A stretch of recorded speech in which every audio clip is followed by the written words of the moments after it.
Welcome to the Babbles Nonsense podcast, where I'm your host, Jonna Grimes, and we're here to discuss any and all things, but especially the shit that I want to talk about.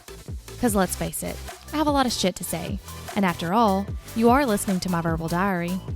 Let's get started.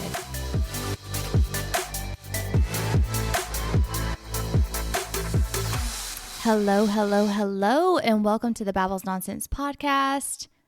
Honestly, can't believe this is launched because that's who I am. I talk a lot of shit, don't produce anything.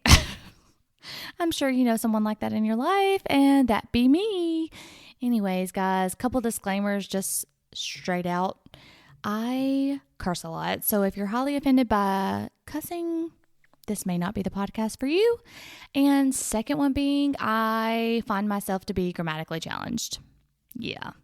At some point, I will use the wrong word in a sentence. I will mispronounce a word. It's just who I am. Either you can go with it and have a good laugh, or I don't know.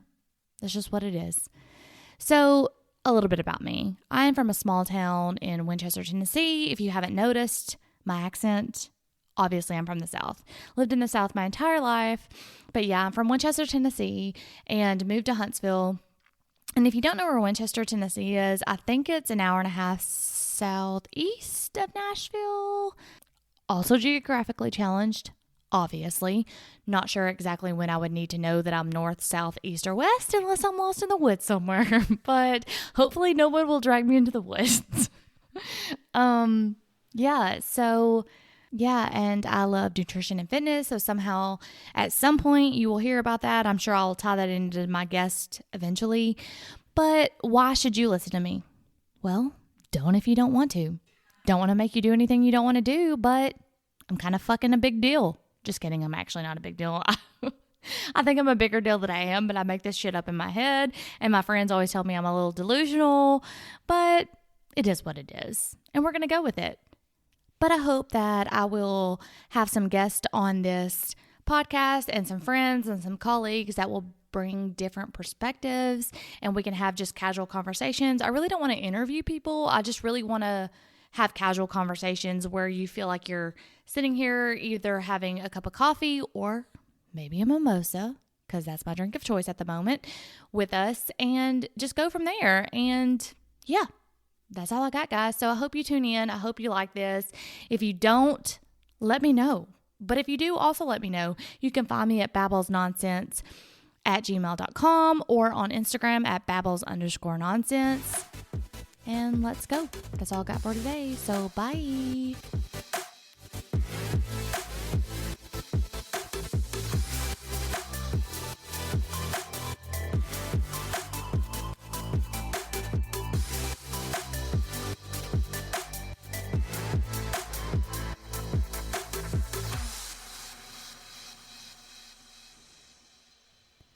What is up, everyone? We are back with another episode. I have Rachael Williams here with me, owner and I guess founder of Williams House Confections, correct? Yes. All right. That is, would you consider it a bakery?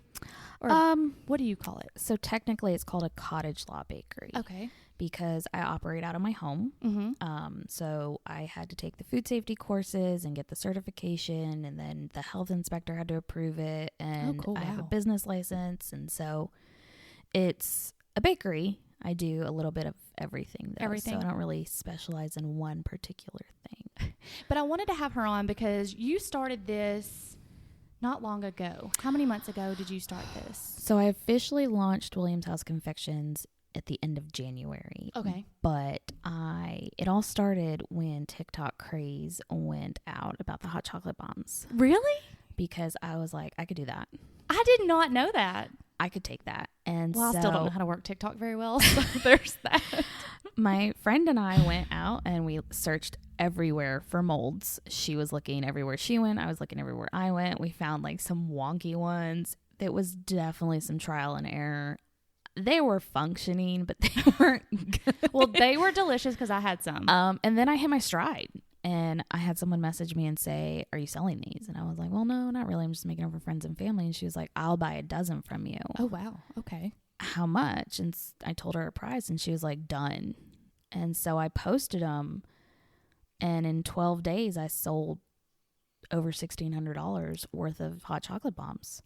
Dang. And that's when I told my family, like, I'm going to try macarons in 2021. That's going to be my thing.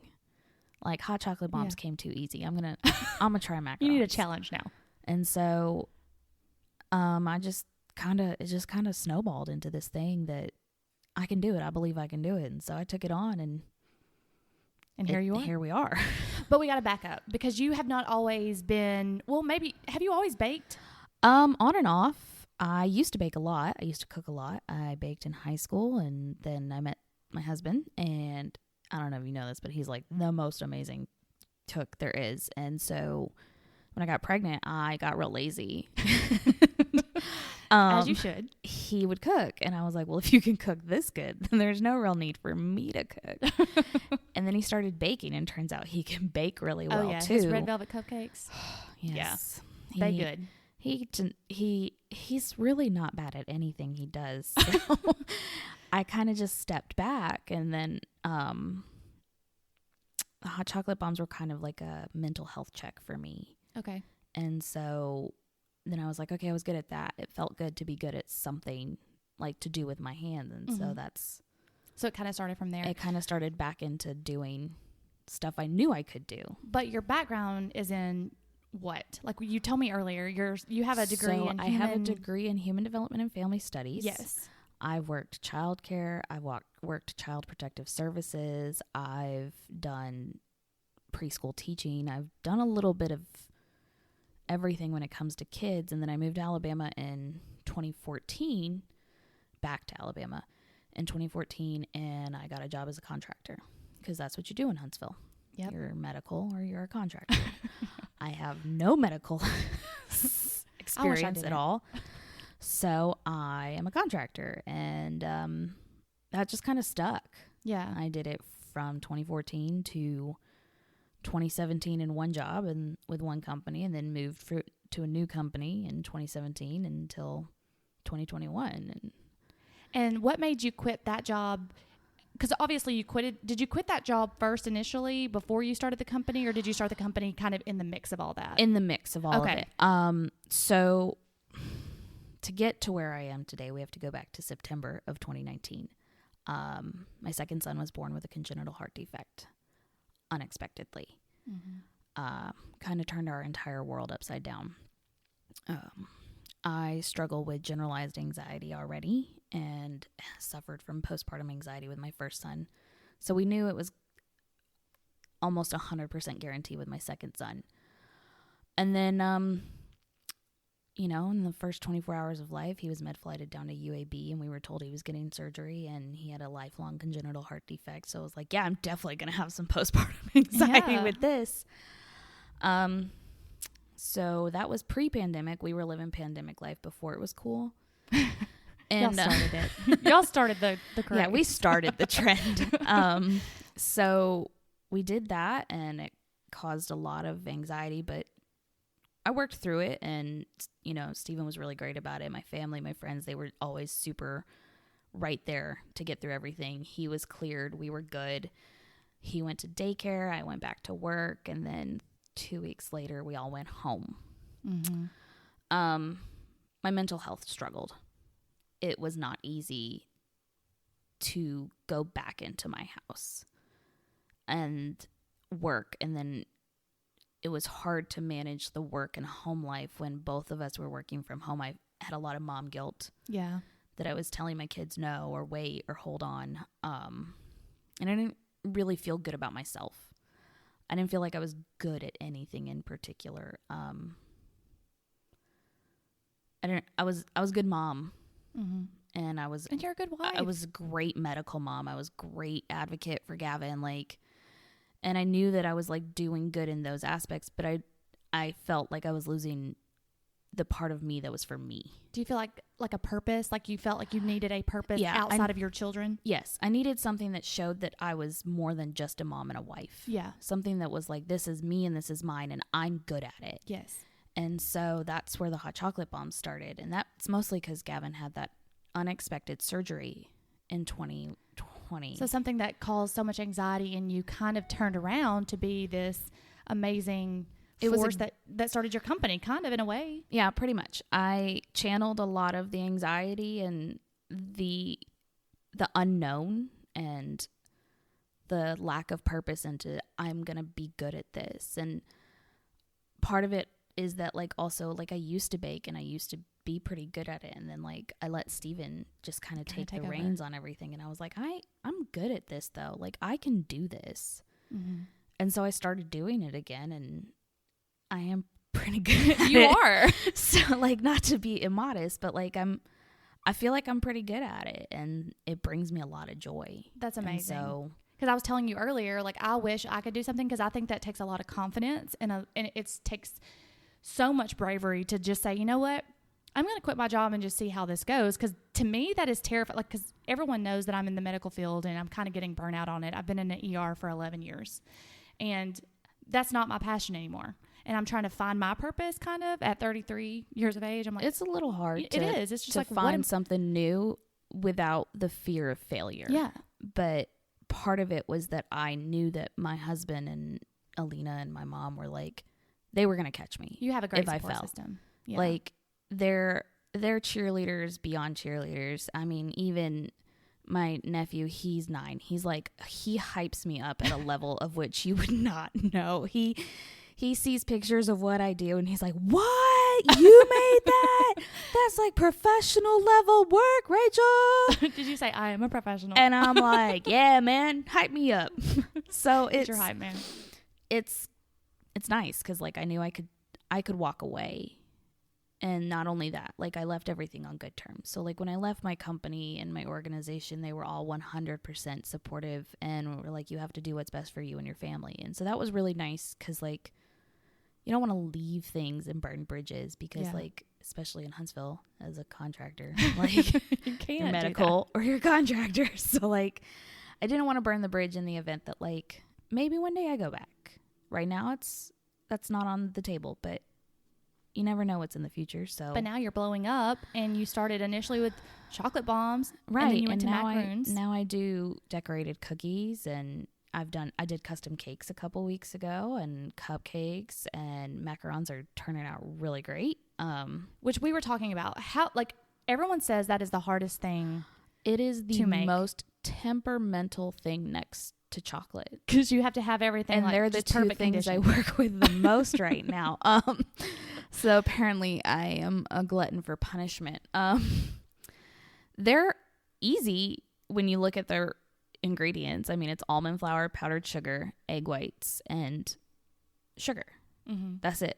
That's all it takes to make macaron shells. You under whip them, you over whip them, you undermix them, you overmix them. Your oven is 2 degrees hotter or colder than it's supposed to be. It's 65% humidity instead of 60% humidity. Oh, wow. It's the wind is blowing the wrong direction. Like, especially here in Alabama, and the humidity is terrible in Alabama. So like in January, you go from needing to, because I always say it, my macarons rest. Mm-hmm. You let them rest. They always need to rest. They're supposed to form that good skin on the top, and that's when they're ready to go in. Don't rest them in the oven. You'll burn them. And so like in January, they only needed like 45 minutes at most to rest. But like I had ones that were not forming a skin after an hour and a half the other day. It was 90% humidity. Yeah. They were just like, it's too hot for this. And so like they're basically women in the South in the summer. They feel the same. There you go. That's a good analogy. Like, it's just too hot. I don't want to do this. I'm going to stay inside. I'm going to stay inside. Turn the air up. They're temperamental. They're a whole mood. Exactly. You should just name them mood macaroons. I am coming out with new ones that are mini macs. Okay. And so they're little bite-sized macarons. Oh, that's cute. And so they're like the perfect bite. They're a little bit of sweet, a little bit of crunch, but you don't need like overdo it. Yeah. Because they can be a little bit too sweet and indulgent. It's 2 kinds of sugar and then filled with buttercream. It's a lot of powdered sugar in a macaron. That's fine. Just the more sugar, the better. It's delicious. It's fine. So now, are you still doing the chocolate bombs, or have you done? I will bring those back when it's cooler, Okay. because chocolate is exceptionally temperamental. Okay. The chocolate bombs will be from October through about February. I do the chocolate breakable hearts though year round. Yeah, those are so cute. They're super cute. They can be filled with cookies. They can be filled with candy. They can be empty, and you can fill them yourselves. They're really fun if you've had a really bad day. Just break them. So they're super fun to make the videos for, because at the end of the day, I get to break them. And then it's just like you're just beating on this chocolate heart. And it's like, well, that felt really good. So I do this a lot. I lose my train of thought. Sorry. So y'all do cookies and cupcakes and things like that for special events. Yes. And I've seen the cookies that you do. How do you make that design like just so perfect? I have a projector. Oh, so that's the secret. So I have an Archon mount and a ASCO projector, and it stands about anywhere from 5 inches to 2 feet above the cookie, depending on the size of the image. And it's all about the texture of your icing, the consistency. And you make your own icing? Yes. That's awesome. Everything I do is made from scratch. Oh, wow. Okay. The only thing that's out of a box is my sandwich cookies, and that's because those are cake box cookies. Okay. So they're meant to have that particular taste. Okay.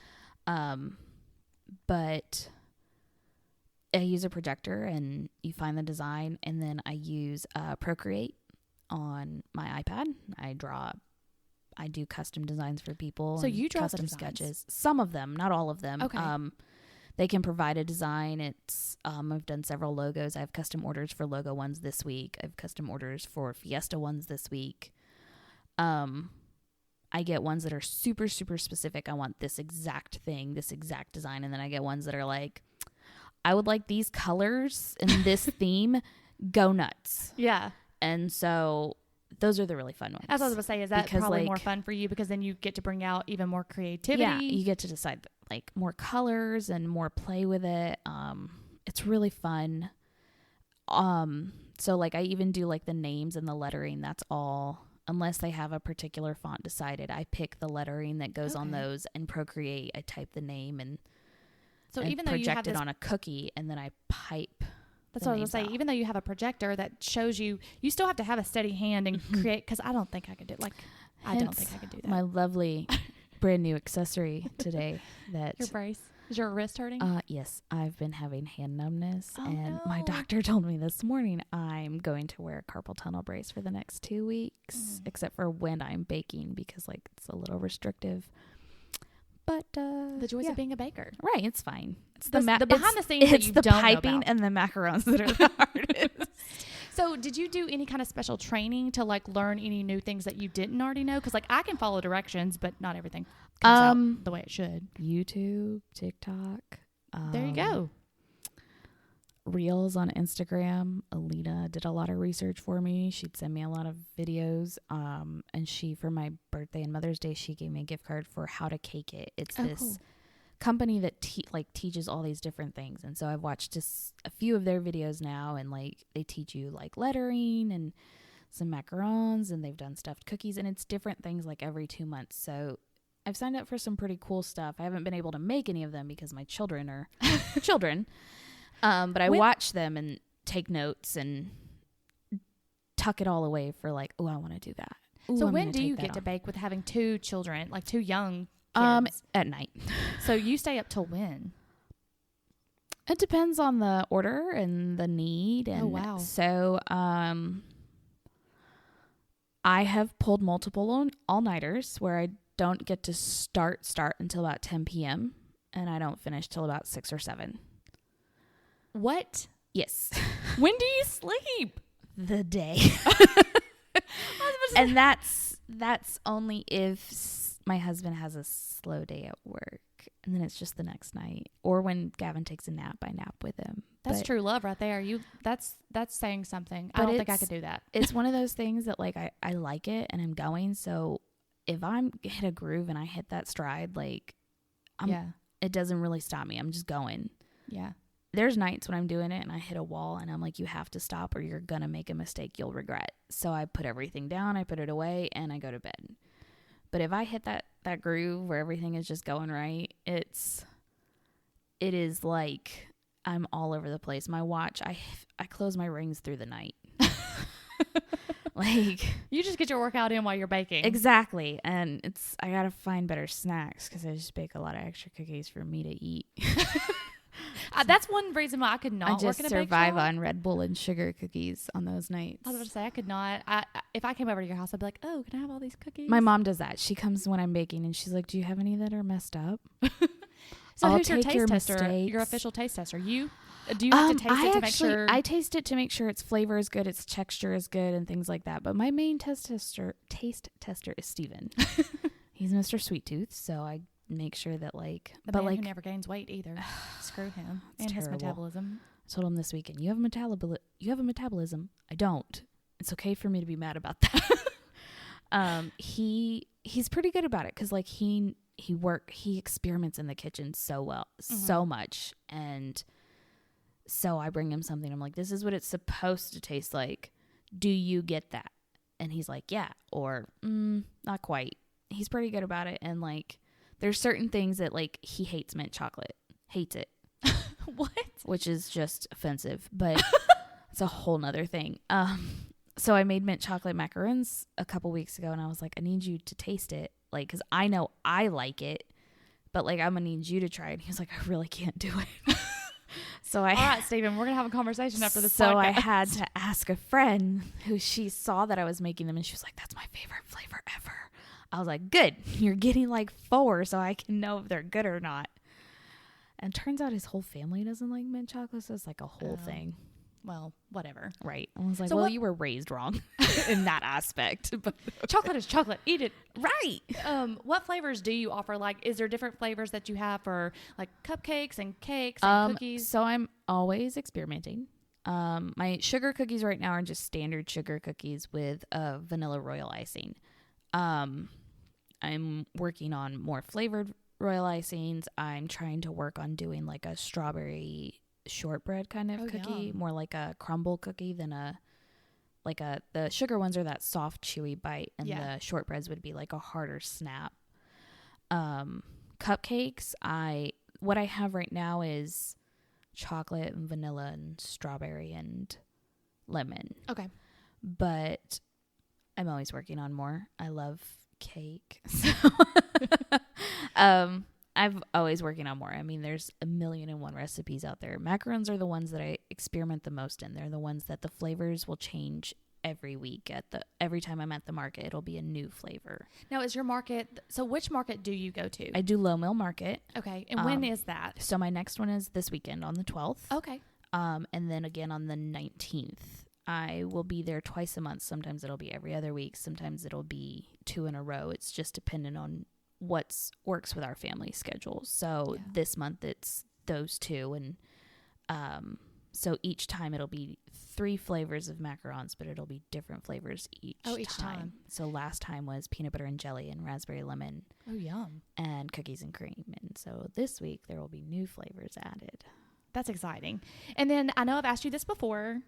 Any chance, I know you brought me some gluten-free I always say this wrong. I want to call them macaroons. So the macaroons are the little coconut ones.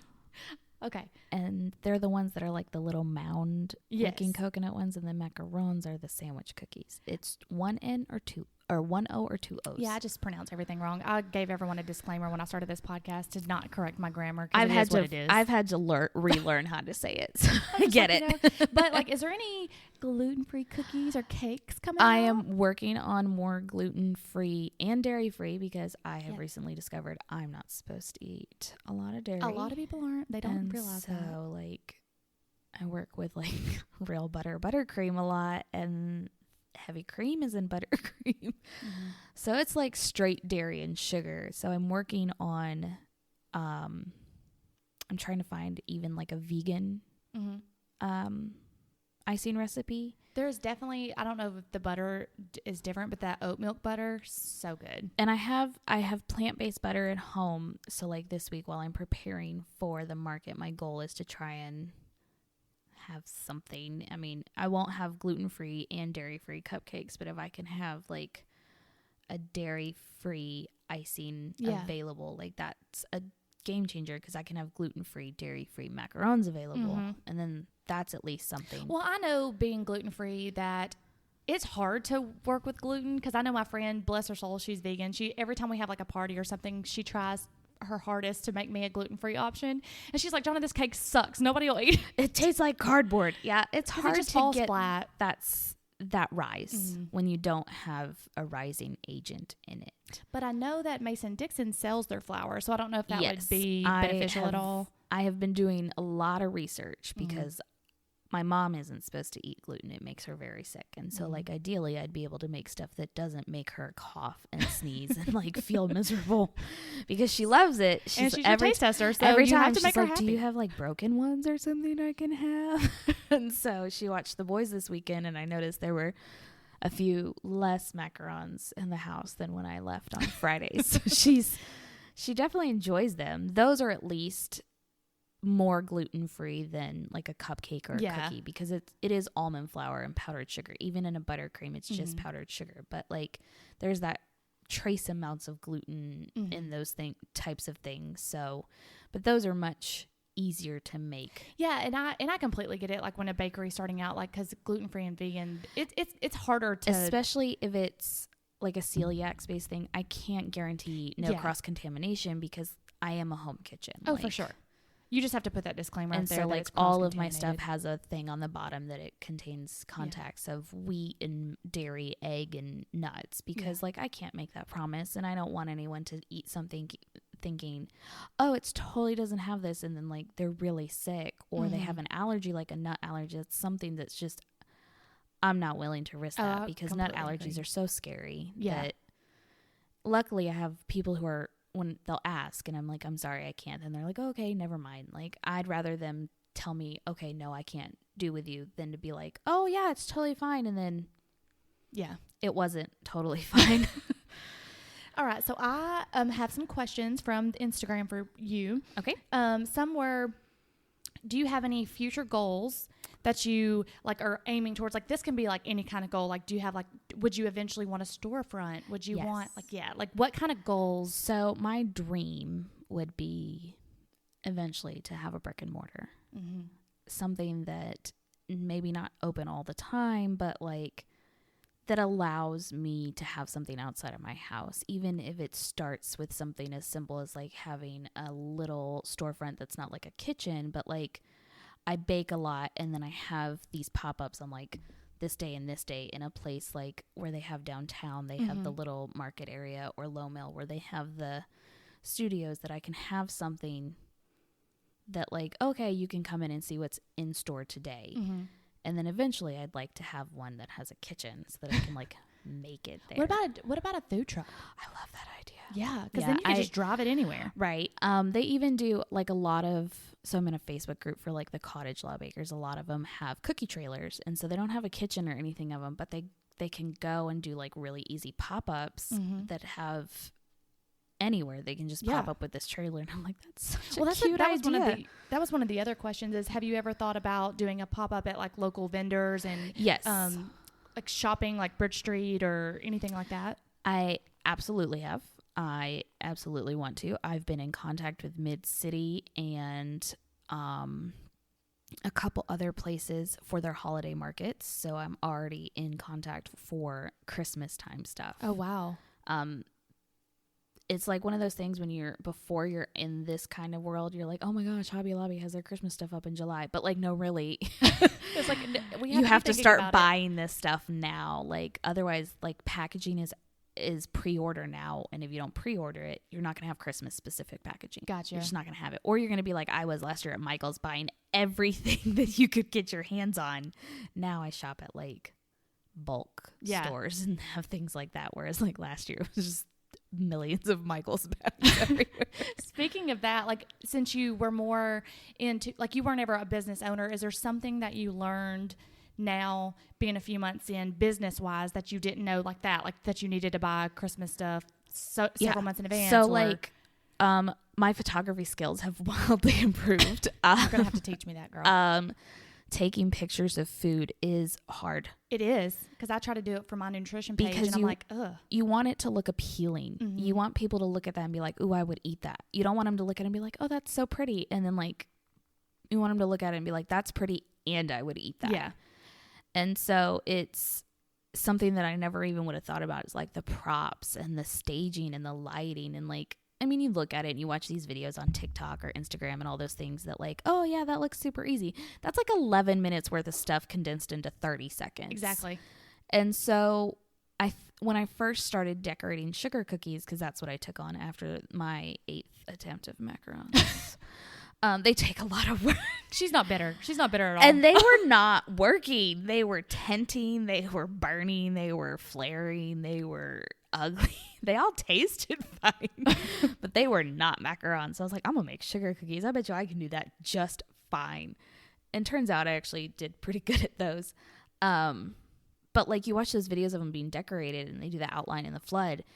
It is not that quick. Yeah. It's minutes of work. And then like once that flood is on there, if you're going to do different layers of stuff, like you have to let it dry. Oh, so that's time consuming. And it can consuming. be anywhere from 30 minutes to hours because that icing is also just as temperamental to the humidity. Mm. And so like I learned that if you buy a dehydrator and put your cookies in it, there you go. that helps. So like I now have a dehydrator. And so like, that was kind of a trial and error situation so like too. the projector and the mount and things like this, these are all things that are like standard cookier tools that I was like, what? Yeah, because people guys just think, have oh, they're just so talented. Specific tools like this, like so like all kinds of stuff like that I was like, so like, you know, when I had my full-time job, I invested a lot up front. I was like, I'm gonna be good at this. Yeah. And that's what I kept telling myself. And like my mom and my best friend were like, yeah, we got like, you can do this. And so I invested a lot of money up front. Well, you have to. Because you have I to spend had money. the means to it. And so I was like, you know, and when I quit, it wasn't really planned. It was unfortunately, my mental health had reached a point that I was not okay anymore. I was just in a place that I just didn't feel okay anymore. And I told my husband, like, I can't do it. Mm-hmm. And he was like, okay, then we figure it out. And so we sat down and we figured it out. And the next week I gave my notice because like, I just couldn't. And so in those like 2 weeks, I was like, okay, what do I need before my money is gone? And so like a projector, a heat sealer. Okay. So all of my cookies come in individually sealed bags. Okay. They're heat sealed. So does that keep them fresher longer? Keeps them fresher longer, COVID friendly sharing. So like if you get like, I have an order of 40 custom cookies this week for a career fair. They're all individually sealed so she can bring them and hand them out as thank yous. Like instead of people reaching in the box and yes, touching them. and like yeah. It's, you know, like when instead of having like a big box of open cookies or a big box of open cupcakes, all of my stuff is individually wrapped unless otherwise asked. Okay. So that I didn't know that. there's no possibility of someone touching. Yeah. Well, that's something I wouldn't have even thought about because you just see like in a grocery store, like all these cookies together. Yep. And that's something you just think in your head. Like, okay. And I get more, you know, you get lots of people say, are they going to be individually wrapped? And I'm like, well, that's because generally that's before 2020. That was something that cost more. So because it does, like it's more product, it's more packaging.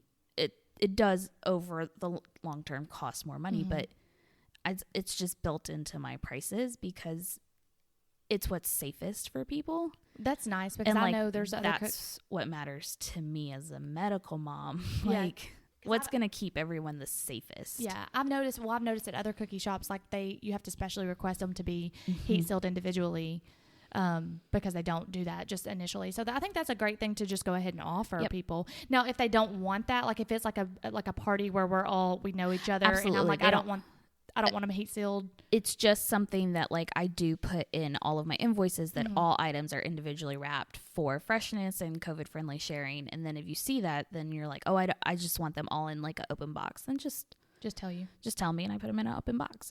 You're flexible. Yep. Totally fine for me. It saves me some time. And then another question was, do you plan on venturing outside of cookies and cakes? Like, I guess, like oatmeal cream pies. Yes. Things like that people... So chocolate covered strawberry. I do chocolate covered you strawberries. Do? I didn't know that. I did them very popularly at Valentine's Day, and then sense. I offered them full time. It's just people didn't really. I mean, people think of them for very specific times, but I do chocolate covered strawberries. Baklava has been mentioned. Okay. Oatmeal cream pies are definitely on the list. And then standard cookies like chocolate chip cookies and oatmeal raisin cookies and like buttercream decorated. Instead of like decorated, it's just like a sugar cookie with buttercream on it instead of the royal icing, because some people don't like the taste of royal icing. Yeah. I put Kara syrup in my royal icing, so it's a little sweeter, keeps it softer, doesn't have that really hard bite that people don't like about royal icing. But yeah, I'm definitely, there's more than just cupcakes and cakes. But you're and going, cookies. so stuff's coming. Yes. Is what you're saying. It's sneak peek here. Always more there's always something in the works. If you could see the inner workings of my brain combined with my Pinterest, you would just be like, wow, it's like Willy Wonka in here. Well, I mean, that's great. We already someone had asked about the temperature and the moisture, but you kind of touched on that with the humidity. And then what is your favorite thing about baking? What is your favorite thing to do in the kitchen? I honestly love the decorating. The piping and seeing it come together is just, and I love and hate the gold work that I do. So I do like hand painted gold work. It's beautiful. Oh, wow. I love it. It's gold luster dust. It's stunning. It is also time consuming and meticulous. And in the moment, I'm like, God, I'm never going to do this again. This is awful. And then when I go to take the picture, I'm like, this is the prettiest cookie I ever made. That's awesome, though. I mean, they are very beautiful. The decorating is probably my favorite, because when it comes together as a whole and you see it look, and then people's reactions when they're like, this is exactly what I was wanting. Well, it's because it's so nice to see that, like, well, like you've had cookies before, I'm sure, where it's like they're so pretty, and then you take that bite and you're like, oh, this tastes like that. I want to put this back down. Right. And so, like, that's a really important thing to me, is that it's not only pretty, but it also tastes good, because, like, I don't want something that's so beautiful to look at and then, like, no one eats it. Yeah, because what's the point? That's not any good. Yeah. And, like, I'm open to that kind of feedback. Like, if a customer is like, it's just let me know. I'm still learning. I'm still working. Like, yeah. I mean, it might hurt my feelings in the moment because I'm a little sensitive, but lets me know that something's off with it, and I can go back and try and fix it. Like, well, you're not going to learn if someone doesn't tell you. Right. You don't learn unless you've made mistakes. You can't get back up unless you fall. So it's a learning process. Like, completely. And they say that, like, cooking is an art and baking is a science. It for sure is. And it is, like, because they're also temperamental. Like, if you have just too much of something or just too little of something, your cake doesn't rise enough. Like, it changes the whole look of something if just one thing is off. For sure. Because I've tried to bake, and I'm like, this does not look like it looked when I did it the last time. So I tried to bake blondies a while back, because, like, that's a thing I really want to include. No one sells a good blondie around here. And if they do, like, let me know. I'm a blondie fan. And so I tried to make one, and I got, like, a wild hair. And I was like, I'm going to throw some white chocolate chips in here. No. It did not work out. That was too much moisture. It took them forever to cook. Then the middle was, like, it was terrible. We ate them because they were delicious tasting, but they were not anything I could have. I wouldn't even put them on the internet. I didn't even take a picture. I was like, no, I don't want people to know I make things like that. That looks like a bowl of soup. It's terrible. I've done that before. Like, my pancakes in the morning are always different when I make them, because I make oat flour pancakes, and they're always different. And then, like, sometimes they are literally, like, they will not cook. And I'm like, what is wrong? They won't cook. And I just ball them up in a ball, and I'll still eat them.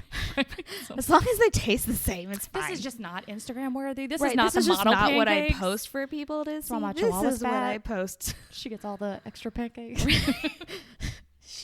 She's a little chunkier in person. She's a little plump. She's adorable, though. I mean, we can send her over to your house. She'll taste test anything. I mean, she would. So, last question, and this is how to book you, because obviously there's a time constraint. Right. So, let's pretend I want something next week. So, if you were wanting something next week, it would really depend on what you wanted. I am fully booked this week. I have the market this weekend. I have openings next week, but I have the market next weekend. So you'd be like, nah, girl. It would really depend. You want really super detailed dozens of cookies, that's a no. I would say, please keep me in mind for your future celebrations. Yeah. Like, absolutely, let's work together. You want like a dozen cupcakes? I'm already baking 1 million cupcakes this week. I will just throw them in. If it's super detailed and something that's like going to take a lot of time and a lot of extra work, it really just depends on the week. Gotcha. Ideally, I would have 2 weeks notice so that I can work it in with what's going on. You can DM me on Instagram. You can message me on my Facebook. You can email me. I have my website that has a custom request form.